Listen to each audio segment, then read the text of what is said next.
हम लोग संविधान की कसम खा करके यहाँ आए और इस संविधान की धज्जियां इस विधेयक के अंदर उड़ाने का काम किया जा रहा है। आर्टिकल 15 के अंदर धर्म, नस्ल, जाति, लिंग, जन्म स्थान के आधार पर भेदभाव करने को, मान्यवर, मैं आपकी हंसी को समझ रहा हूं, लेकिन ये बहुत गंभीर और महत्वपूर्ण विषय है। अभी हमारे माननीय सदस्य कह रहे थे कि मंदिर और मस्जिद के मसलों में फ़र्क नहीं कर पा रहे। मैं बताना चाहता हूं, वक्फ बोर्ड मस्जिदों का प्रबंधन करने का काम करता है। माननीय अध्यक्ष जी, मैं वक्फ संशोधन विधेयक 2024 को विरोध करता हूं। मान्यवर, हम लोग संविधान की कसम खा करके यहाँ आए और इस संविधान की धज्जियां इस विधेयक के अंदर उड़ाने का काम किया जा रहा है। आर्टिकल 15 के अंदर धर्म, नस्ल, जाति, लिंग, जन्म स्थान के आधार पर भेदभाव करने को, मान्यवर, मैं आपकी हंसी को समझ रहा हूं, लेकिन ये बहुत गंभीर और महत्वपूर्ण विषय है। अभी हमारे माननीय सदस्य कह रहे थे कि मंदिर और मस्जिद के मसलों में फ़र्क नहीं कर पा रहे। मैं बताना चाहता हूं, वक्फ बोर्ड मस्जिदों का प्रबंधन करने का काम करता है और वक्फ बोर्ड के तहत ही मस्जिदें सारी की सारी आती हैं।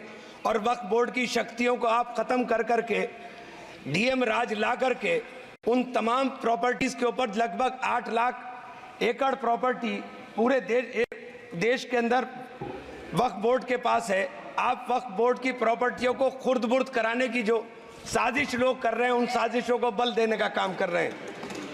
साथ मैं आप माननीय अध्यक्ष जी आपसे कहना चाहता हूं कि आर्टिकल धारा 9 के तहत ये जो CWC संरचना में बदलाव किया गया है, मैं मान्यवर बताना चाहता हूं कि बंदोबस्ती प्रबंधन के अंदर जब दूसरे धर्म का व्यक्ति शामिल नहीं किया जा सकता, तो वक्फ बोर्ड के अंदर ये शर्त क्यों लगाने का काम किया जा रहा है?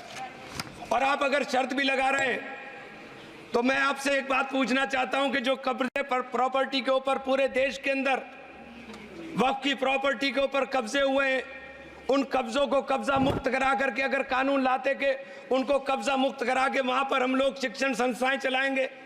जिस आदमी ने वक्फ की प्रॉपर्टी, वो प्रॉपर्टी इस नियत के साथ वक्फ की कि आने वाली नस्लों के अंदर राय खुदा के अंदर फलाह के काम किए जा सकते हैं। उन फलाही कामों के लिए उन फलाही कामों के लिए अगर अध्यक्ष जी 2 मिनट के लिए 2 मिनट अभी नहीं, 1 मिनट दे दीजिए, 1 सेकंड भी नहीं। श्री GM बाल योगी हरीश नहीं, श्री GM हरीश बाल योगी। थैंक यू स्पीकर साहब। 1 मिनट को बात, हाँ खत्म कर, कंक्लूड कर। मैं माननीय अध्यक्ष जी कंक्लूड कर रहा हूँ 1 सेकंड के लिए। मैं इसके अंदर धारा 40 को माननीय अध्यक्ष जी हटाने का काम किया। इसके अंदर सर्वोच्च न्यायालय की सिविल अपील संख्या 7812 7814 ऑफ महाराष्ट्र राज्य वक्फ बोर्ड बनाम शेख यूसुफ भाई चावला अन्य के तहत प्रावधानों की जांच की धारा 40 के प्रावधानों की जांच की। अपने फैसले के पैराग्राफ 170 के अंदर बहुत स्पष्ट रूप से माना कि एक बहुत अच्छा कानून है। आप सर्वोच्च न्यायालय के आदेश के बावजूद इसको हटाना चाहते हो। मान्यवर, ये सीधे सीधे कानून के खिलाफ वर्जी है। हम कहना चाहते हैं कि संविधान की अगर धज्जियां उड़ाने का काम आप करने का काम कर रहे हो, हम इसका पुरजोर विरोध करेंगे और पुरजोर विरोध करने का काम करते हैं। बहुत बहुत धन्यवाद।